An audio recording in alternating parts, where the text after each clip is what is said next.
नमस्कार मित्रांनो, मी प्रथमेश हिसळ आजच्या नवीन व्हिडिओमध्ये आपल्या सगळ्यांचे स्वागत करत आहोत। मित्रांनो, आज आपण सोयाबीन पिकावरील खोड कीड व चक्रीभुंगा या किडीबद्दल संपूर्ण माहिती सोबतच त्याचे नियंत्रण कसे करावे याबद्दल सगळं बघणार आहोत। मित्रांनो, सोयाबीनाच्या सुरुवातीच्या वाढीच्या स्थितीमध्ये 20 ते 25व्या दिवशी खोड किडीचा अटॅक हा आपल्या सोयाबीनावर दिसतो। मित्रांनो, खोड किडीचा अटॅक म्हणजेच की खोड माशी हे सोयाबीनच्या बुंद्यालगत अंड देते, ज्यामुळे खोड कीड ही तयार होते। त्यामुळे पिकातील जवळपास 33% नुकसान होतेच।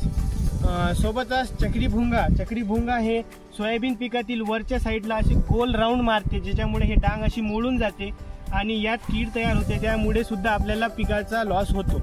या सर्वांचा नियंत्रण करणे हे अत्यंत महत्त्वाचे ठरते। हे नियंत्रण आपल्याला पहिल्या फवारणीद्वारे करायचे असते।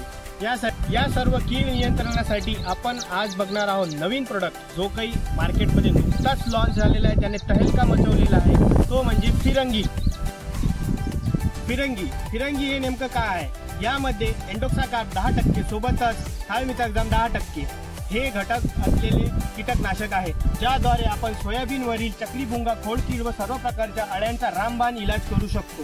गर्डा केमिकल्सचा हा नवीन प्रोडक्ट आहे। त्या गर्डा केमिकल्स हे क्वालिटी प्रोडक्टसाठी जाणले जाते, त्याचा प्रोडक्ट आपण दाखवत आहे। त्यामुळे सर्व प्रकारच्या सुरुवातीच्या सोयाबीनवरील कीड इथे नियंत्रण होईल।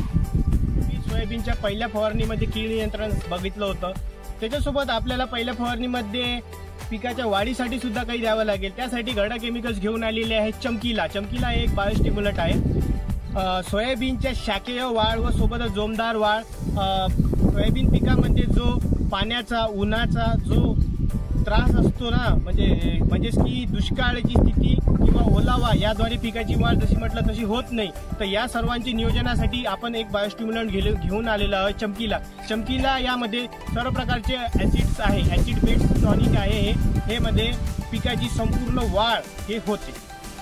तर सोयाबीनच्या पहिल्या फवारणीचे कॉम्बिनेशन जसे की आपण बघू शकता, फिरंगी कीड नियंत्रणासाठी, चमकीला पिकाच्या जोमदार वाढीसाठी, हे आहे सोयाबीनच्या पहिल्या फवारणीचे व्यवस्थापन। धन्यवाद।